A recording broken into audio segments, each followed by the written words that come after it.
Hello friends, good morning to all of you. आज हम लोग कक्षा 10 विज्ञान में रसायन विज्ञान का पहला चैप्टर अध्ययन करेंगे। क्लास 10 कक्षा 10 रसायन विज्ञान।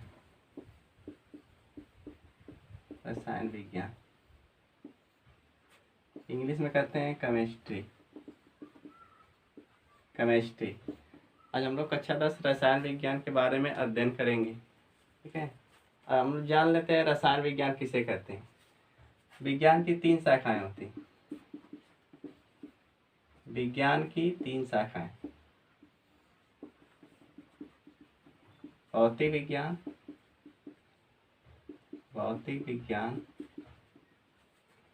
रसायन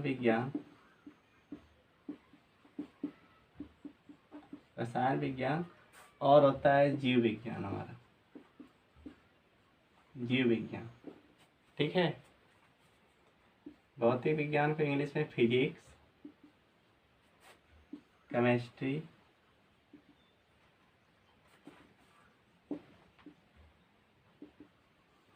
और जीव विज्ञान को इंग्लिश में कहते हैं बायोलॉजी।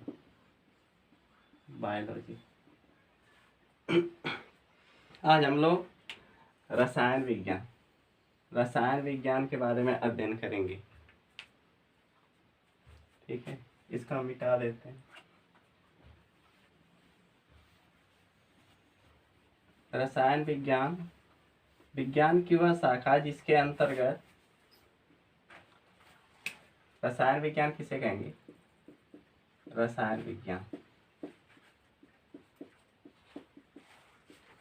यानी केमिस्ट्री।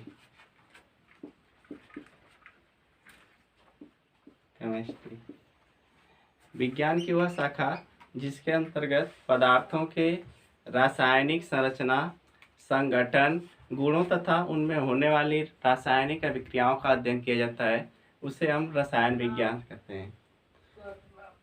विज्ञान की वह शाखा जिसके अंतर्गत पदार्थों के रासायनिक संरचना, संगठन, गुणों तथा उनमें होने वाली रासायनिक अभिक्रियाओं का अध्ययन किया जाता है, उसे हम रसायन विज्ञान कहते हैं।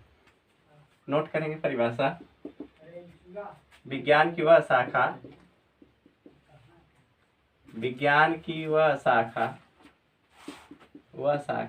जिसके अंतर्गत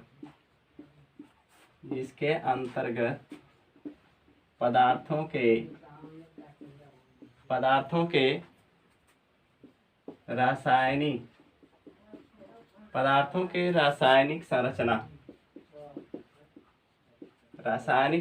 रासायनिक संरचना, संगठन,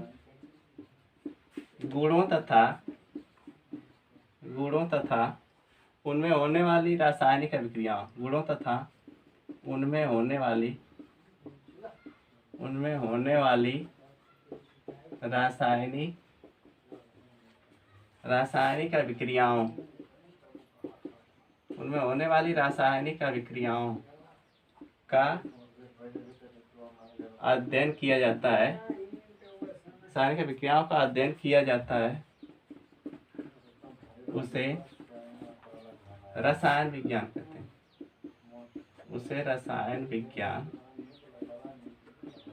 कहते हैं। ये हो गया आपका परिभाषा। रसायन विज्ञान यानी विज्ञान की वह शाखा जिसके अंतर्गत पदार्थों के रासायनिक संरचना, संगठन, गुणों तथा उनमें होने वाली रासायनिक अभिक्रियाओं का अध्ययन किया जाता है, उसे रसायन विज्ञान कहते हैं। इंग्लिश में लिखना चाहे तो लिखिए the branch of science in which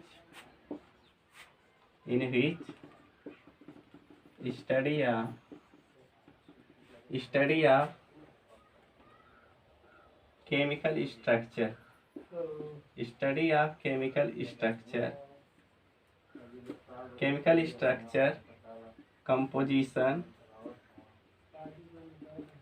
structure, composition, properties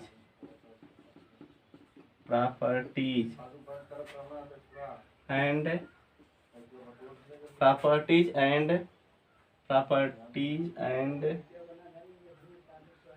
chemical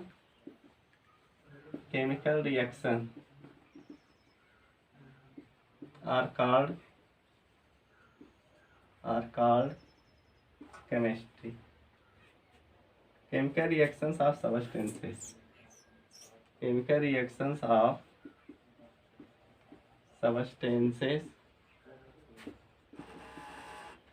is called chemistry. ठीक है। Chemical reactions of substances is called chemistry.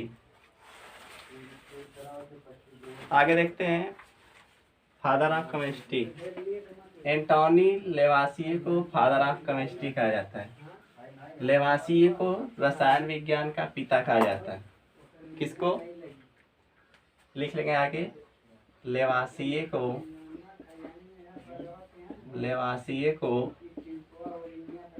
रसायन विज्ञान का पिता कहा जाता है।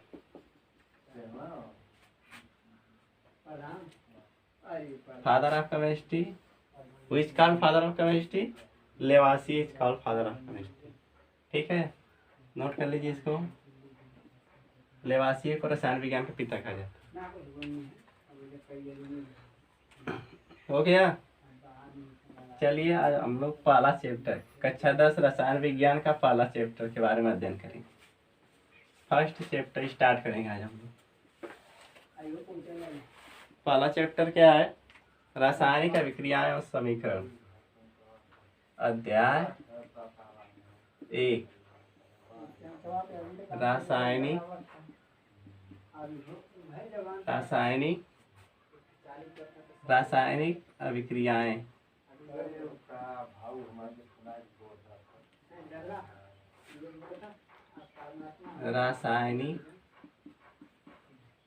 रासायनिक अभिक्रियाएं। रासायनिक अभिक्रियाएं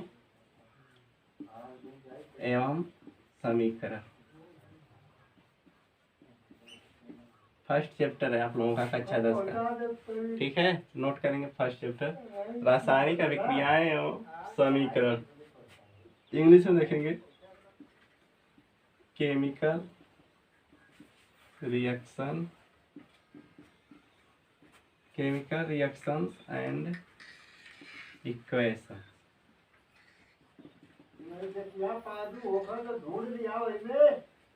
केमिकल रिएक्शंस एंड इक्वेशंस। ठीक है, हेड लिखेंगे रासायनिक अभिक्रियाएं।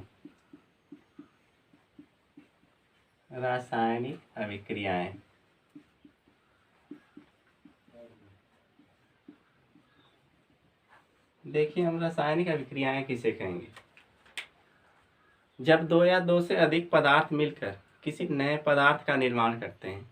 जब दो या दो से अधिक पदार्थ मिलकर किसी नए पदार्थ का निर्माण करते हैं तो उस प्रक्रिया को क्या कहते हैं? रासायनिक अभिक्रिया कहते हैं।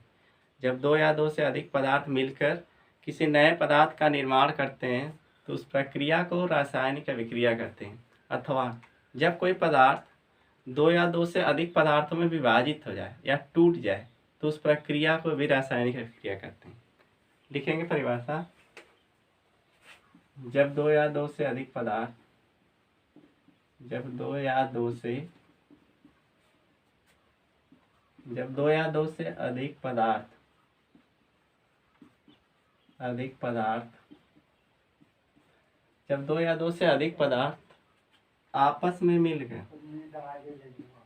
आपस में मिलकर या क्रिया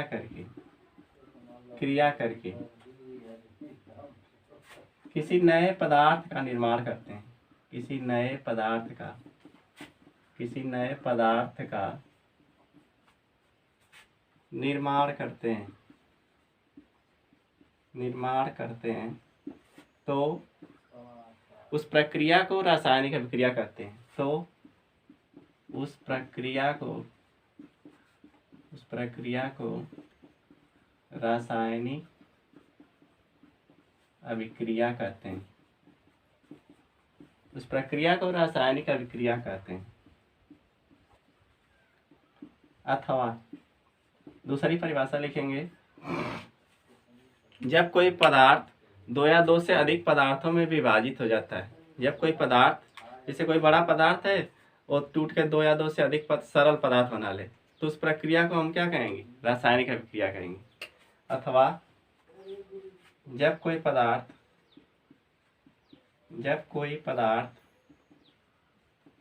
दो या दो से अधिक, जब कोई पदार्थ दो या दो से अधिक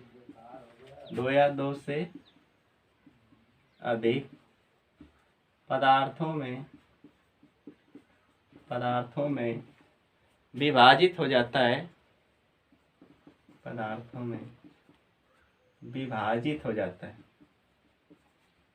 विभाजित हो जाता है, तब उस प्रक्रिया को रासायनिक अभिक्रिया कहते हैं। रासायनिक अभिक्रिया कहते हैं। ठीक है। इंग्लिश में देखेंगे, जब दो या दो से अधिक पदार्थ आपस में मिलकर या क्रिया करके किसी नए पदार्थ का निर्माण करते हैं, तो उस प्रक्रिया को रासायनिक अभिक्रिया कहते हैं। अगर इसको इंग्लिश में कहना चाहेंगे तो when two or more substances react to each other या mixed to each other and form a new substances, that process is called chemical reactions. Or when any substances break down या divided two or more substances, that process is known as chemical reactions. जो लोग English में लिखना चाहें English में लिख सकते हैं, जो लोग हिंदी में लिखना चाहें हिंदी में लिख सकते हैं। ठीक है। जैसे एग्जाम्पल देखेंगे, मिटा रहे हैं इसको। एग्जाम्पल देखेंगे, जैसे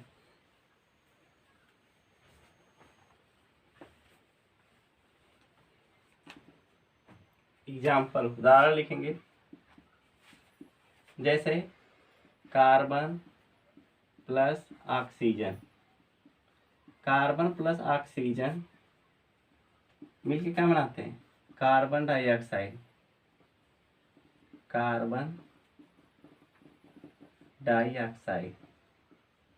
यहाँ पे देखेंगे कि कार्बन एक अलग पदार्थ है, ऑक्सीजन एक अलग पदार्थ है, और जब दोनों पदार्थ आपस में मिल जा रहे हैं, रिएक्शन हो जाएगी या क्रिया करके एक नया पदार्थ बनाते हैं जिसका नाम है कार्बन डाइऑक्साइड।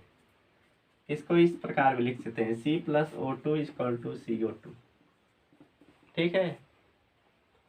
अगला एग्जाम्पल देखेंगे, जैसे S+O2 = SO2। सल्फर अलग पदार्थ है, ऑक्सीजन अलग पदार्थ है। जब दोनों पदार्थ मिल जा रहे हैं तो एक नया पदार्थ बन जा रहा है सल्फर डाइऑक्साइड, जो कि एक गैस होती है। ठीक है। अगला एग्जाम्पल देखेंगे, ये तो दो या दो से अधिक पदार्थ मिल रहे हैं या क्रिया करके नए पदार्थ बना रहे हैं, तो इसको भी क्या कहेंगे? रासायनिक अभिक्रिया हो रही है। ठीक है। या जब कोई पदार्थ दो या दो से अधिक पदार्थों में टूट जाता है, उसका एग्जाम्पल देखेंगे, जैसे CaCO3 है, यह एक पदार्थ है और यह दो, इसको जब गर्म करते हैं तो दो या दो से अधिक पदार्थों में टूट जाता है।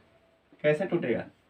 CaO+CO2 क्या बन गया? एक कैल्शियम कार्बोनेट है, कैल्शियम कार्बोनेट, या इसी को कहते हैं संगमरमर। ठीक है। ये दो या दो से जब गर्म करेंगे, दो या दो से अधिक पदार्थों में बंट रहा है। एक पदार्थ है कैल्शियम ऑक्साइड, और दूसरा पदार्थ ये कार्बन डाइऑक्साइड। नोट करेंगे, कार्बन डाइऑक्साइड। ठीक है। यह हो गया रासायनिक अभिक्रिया। ठीक है, लिख लिए, मिटा दें। आगे देखिए, रासायनिक समीकरण किसे कहें। अगला टॉपिक है रासायनिक समीकरण। रासायनिक समीकरण अरे लिखेंगे रासायनिक समीकरण। इंग्लिश में कहते हैं केमिकल इक्वेशन। Chemical equation. देखिए जैसे आप लोग मैथ में समीकरण पढ़ते हैं ना, जैसे मैथ में समीकरण पढ़ते हैं उसी तरह केमिस्ट्री में भी समीकरण या रसायन विज्ञान में भी समीकरण है। समीकरण में क्या होता है, जैसे कुछ अंकों और कुछ अक्षरों को आप लोग मिला के लिख देते हैं, तो उसी तरह केमिस्ट्री में भी समीकरण लिखा जाता है। देखिए जैसे carbon plus oxygen, oxygen goes to, अगर दोनों रिएक्शन करेंगे तो क्या बनेगा, कार्बन डाइऑक्साइड, कार्बन डाइऑक्साइड। ठीक है, कार्बन डाइऑक्साइड। तो ये हम लोग क्या लिखें, तत्वों को उनके नामों से व्यक्त किए। इस प्रकार लिखने में हमको बहुत ज़्यादा समय, बहुत ज़्यादा स्थान की जरूरत पड़ती है। ठीक है, इस कठिनाई को दूर करते हुए वैज्ञानिकों ने इस वर्ड को, इस शब्दों को कुछ संकेत के रूप में व्यक्त किया, संकेत तथा सूत्र के माध्यम से व्यक्त किया तत्वों के, जिसको हम लोग क्या कहते हैं, रासायनिक समीकरण कहते हैं। यानी जो शब्द के रूप में लिखे हैं, कोई भी तत्व का नाम शब्द के रूप में लिख के रासायनिक अभिक्रिया करवाई जा रही है, तो उसमें बहुत सारी कठिनाइयाँ होती हैं। कुछ अभिक्रिया, ये तो छोटी सी अभिक्रिया है, बहुत सारी अभिक्रियाएँ बहुत ज़्यादा बड़ी बड़ी होती हैं, जिसको हम लोग शब्द के रूप में लिखना संभव नहीं होता है। इसलिए हम उन अभिक्रियाओं को शॉर्ट में कैसे लिखें, इन सब कठिनाइयों को दूर करते हुए वैज्ञानिकों ने जो तत्व हैं या जो यौगिक हैं उनको उनके संकेतों, यानी जो तत्व हैं उनके परमाणु के संकेतों तथा सूत्रों के माध्यम से व्यक्त कर दिया, जिसे हम लोग क्या कहते हैं, रासायनिक समीकरण। तो तत्वों या यौगिकों को परमाणुओं के सूत्रों या संकेतों के माध्यम से व्यक्त करना ही रासायनिक समीकरण कहलाता है। लिखेंगे परिभाषा। किसी रासायनिक अभिक्रिया में, किसी रासायनिक अभिक्रिया में, किसी रासायनिक अभिक्रिया में परमाणुओं को, रासायनिक अभिक्रिया में परमाणुओं को या कह सकते हैं तत्वों को, परमाणुओं को या तत्वों को उनके संकेतों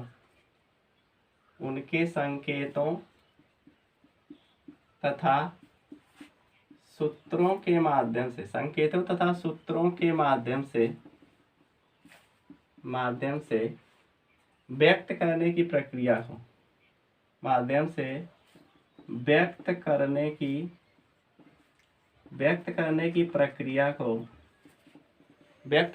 प्रक्रिया को रासायनिक समीकरण कहते हैं। ठीक है, नोट कर लीजिए। किसी रासायनिक अभिक्रिया में परमाणुओं को या तत्वों को उनके संकेतों तथा सूत्रों के माध्यम से व्यक्त करने की प्रक्रिया को रासायनिक समीकरण कहते हैं।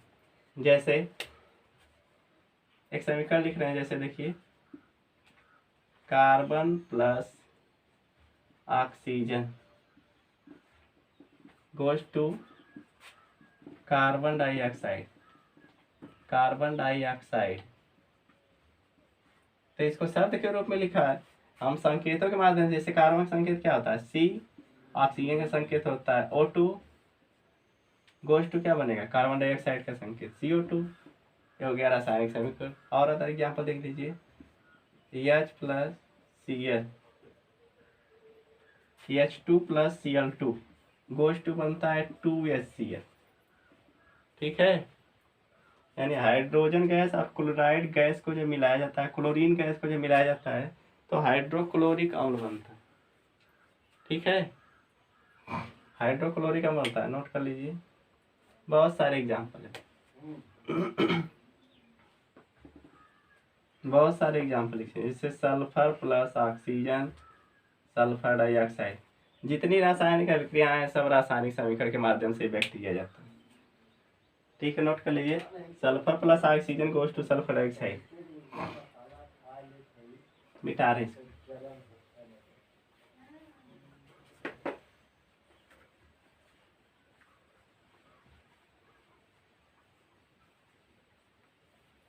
आगे देखेंगे रासायनिक समीकरणों का संतुलन। रासायनिक समीकरणों का संतुलन या संतुलित रासायनिक समीकरण। संतुलित रासायनिक, अड़ी लिखेंगे संतुलित रासायनिक समीकरण। सब स्टेप वाइज चल रहा है। रेडी। बैलेंस्ड ऑफ केमिकल रासायनिक संतुलित रासायनिक समीकरण। बैलेंस्ड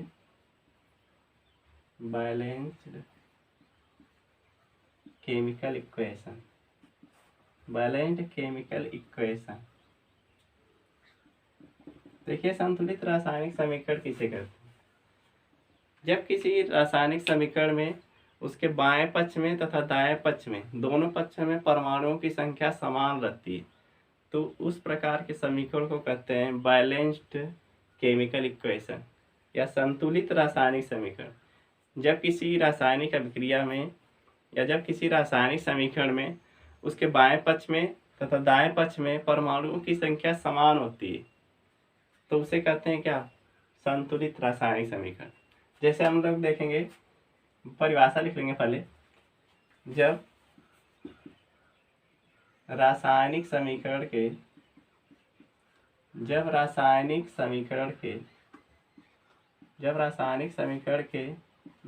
पक्षों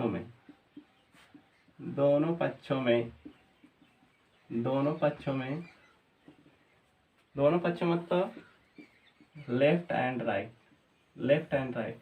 दोनों पक्षों में परमाणुओं की संख्या समान होती है। दोनों पक्षों में परमाणुओं की संख्या समान होती है, तब उसे संतुलित रासायनिक समीकरण कहते हैं। तब उसे संतुलित रासायनिक समीकरण कहते हैं। संतुलित रासायनिक समीकरण कहते हैं। जब रासायनिक समीकरण के दोनों पक्षों में लेफ्ट राइट परमाणुओं की संख्या समान होती है, तब उसे संतुलित रासायनिक समीकरण कहते हैं। ठीक है, आगे देखेंगे। जैसे कोई समीकरण ले लीजिए, जैसे हम ले लेते हैं H2 + Cl2 बनता है क्या? 2HCl। यहाँ देखेंगे क्या?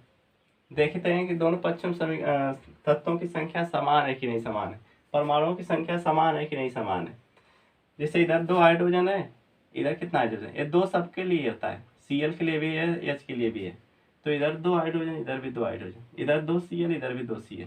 यानी दोनों तरफ क्या देख रहे हैं? परमाणुओं की संख्या समान है। तो इसे क्या कहेंगे? संतुलित रासायनिक समीकरण। इसके आगे लिख देंगे संतुलित रासायनिक समीकरण। ठीक है, समझ में आ रहा है? आगे देखेंगे CaCO3 बनता है क्या? CaO + CO2। देखिए यह संतुलित रासायनिक समीकरण है कि नहीं? सब तरफ परमाणु की संख्या मिलाइए। इधर एक Ca है, इधर भी कितना Ca? एक Ca, एक कैल्शियम इधर, एक कैल्शियम इधर, एक कार्बन इधर है, एक कार्बन इधर है, 3 ऑक्सीजन इधर है। इधर देखिए 2 ऑक्सीजन यहाँ पे, 1 ऑक्सीजन यहाँ पे। यानी दोनों तरफ परमाणु की संख्या समान है, यानी बराबर है। जितने मात्रा परमाणु इधर है उतना ही मात्रा परमाणु इधर है। ठीक है, इसलिए दोनों तरफ बराबर है। तो कैसा समीकरण होगा? संतुलित। इसके नीचे लिख देंगे संतुलित रासायनिक समीकरण। ठीक है, संतुलित रासायनिक समीकरण हो गया। चलिए आगे देखिए। अगर कोई समीकरण संतुलित नहीं रहता तो उसे संतुलित कैसे किया जाता है, उसके बारे में चर्चा करेंगे हम कि रासायनिक समीकरणों का संतुलन कैसे किया जाता है। हम लिखेंगे रासायनिक समीकरणों का संतुलन। क्या लिखेंगे?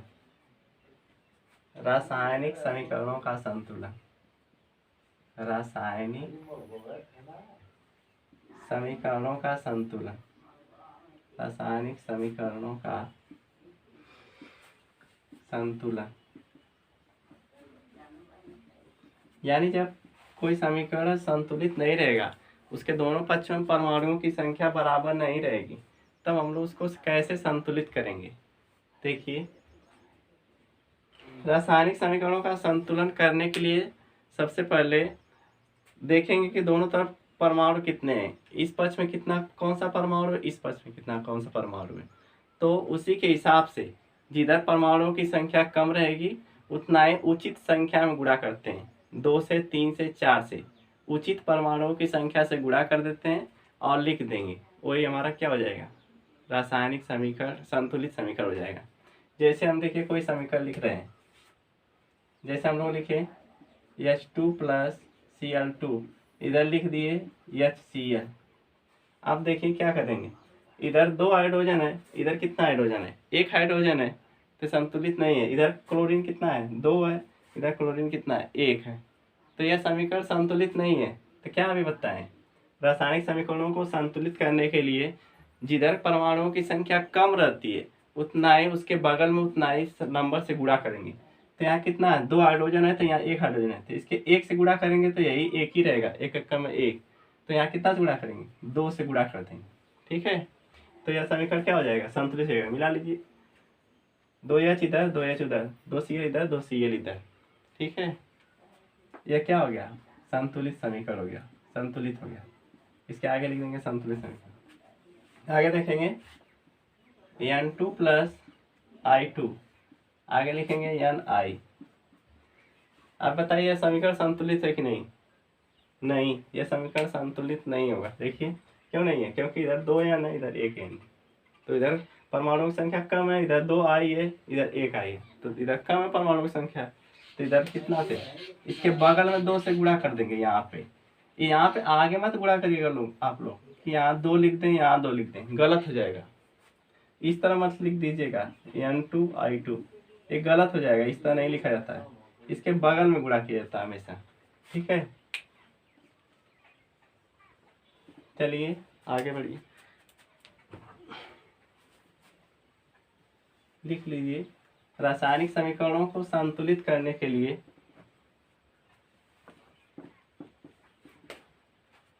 रासायनिक समीकरणों को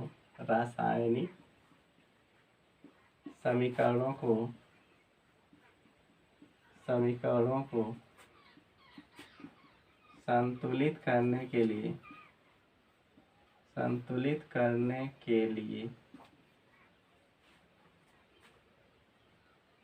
जिधर परमाणुओं की संख्या कम होती है,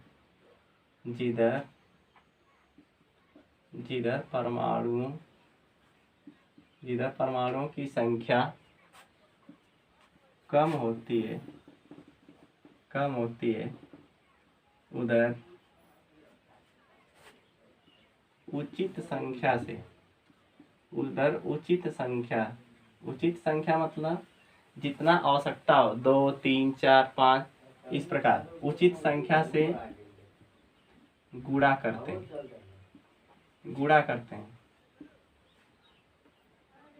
तथा संतुलित समीकरण प्राप्त करते हैं। ठीक है, समझ में आया। रासायनिक समीकरणों को संतुलित करने के लिए जिधर परमाणुओं की संख्या कम होती है उधर उचित संख्या से गुणा करते हैं तथा बैलेंस्ड या संतुलित रासायनिक समीकरण प्राप्त करते हैं।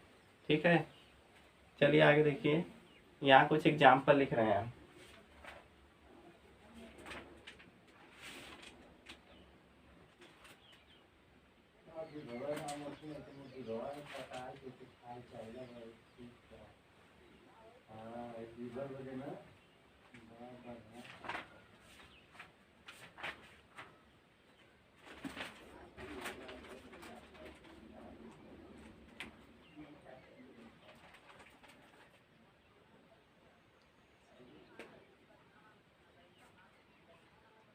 तो मिटा दे रहे हैं, चलिए देखिए मिटाए इसको।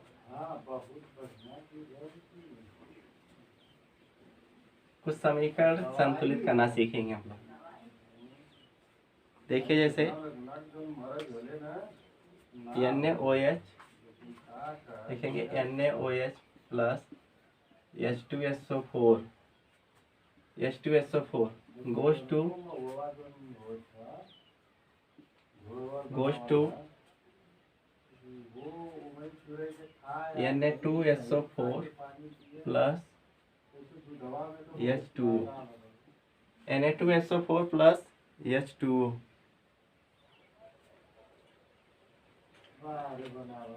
नहीं दिख रहा आप लोगों को, नीचे लिख लीजिए, दिखाई नहीं दे रहा है ना, नीचे लिखिए NaOH plus H2SO4 goes to Na2SO4 plus H2O। देखिए यह समीकरण है, इसको संतुलित करना है। ठीक है, कैसे संतुलित करेंगे देखिए, देखेंगे पहले किधर कितना कौन सा परमाणु है। इधर सोडियम 1 है, इधर सोडियम 2 है, तो क्या करेंगे, सोडियम संख्या इधर 1 है तो 2 से गुणा कर देंगे। इधर किसके बगल में कितना करेंगे, 2 से गुणा कर देंगे। सोडियम इधर 2 हो गया, इधर भी सोडियम क्या हो गया, 2 हो गया। अब देखिए दूसरा तत्व, इधर सल्फर कितना है, 1 है, इधर सल्फर 1 है, सल्फर की संख्या बराबर है। ऑक्सीजन देखिए, इधर ऑक्सीजन 2 4 2 6, इधर ऑक्सीजन 4 और 1 5 है, तो यहाँ 2 से गुणा कर देंगे तो 4 और 2 6 हो जाएगा। हाइड्रोजन देखेंगे, इधर हाइड्रोजन 2 और 2 4, इधर हाइड्रोजन 2 2 4, यानी सब परमाणु की संख्या बराबर होगी। मिला लीजिए, 2 सोडियम की संख्या 2 इधर, सोडियम की संख्या 2 इधर, सल्फर की संख्या 1 इधर, सल्फर की संख्या 1 इधर।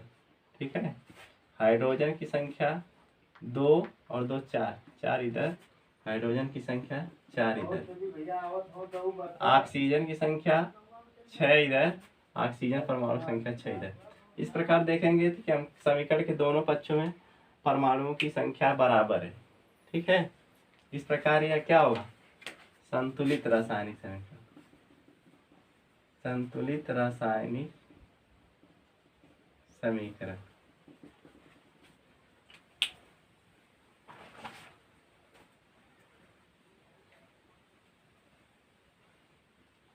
मिटा दें,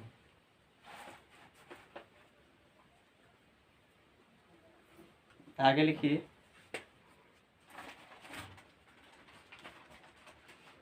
आगे लिखेंगे HNO3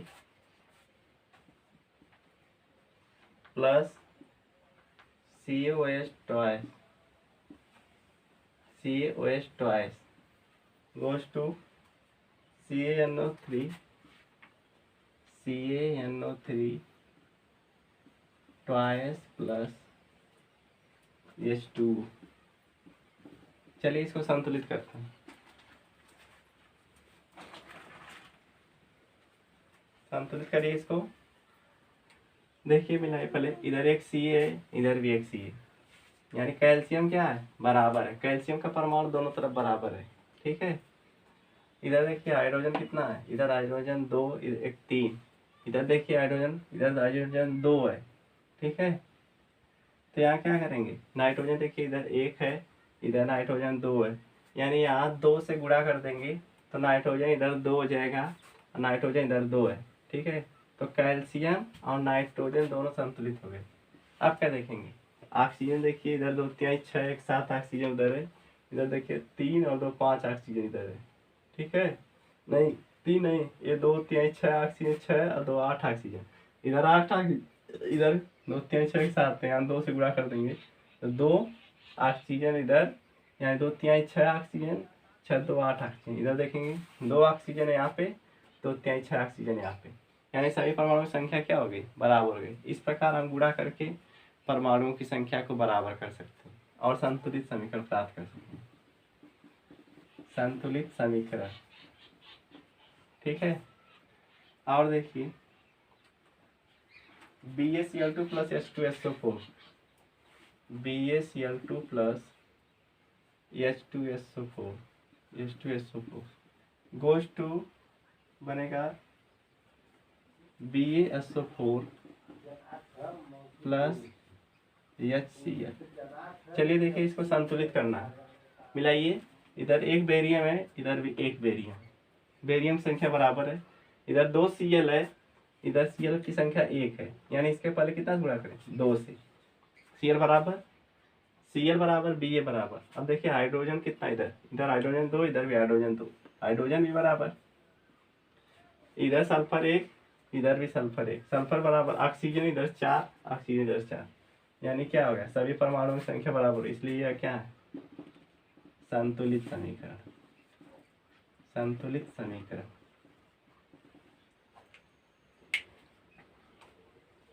ठीक है दोस्तों, आज यहीं तक, फिर मिलते हैं नेक्स्ट वीडियो में। थैंक यू, धन्यवाद। अगर वीडियो पसंद आए तो लाइक करें, चैनल पर नए हैं तो सब्सक्राइब। थैंक यू, धन्यवाद।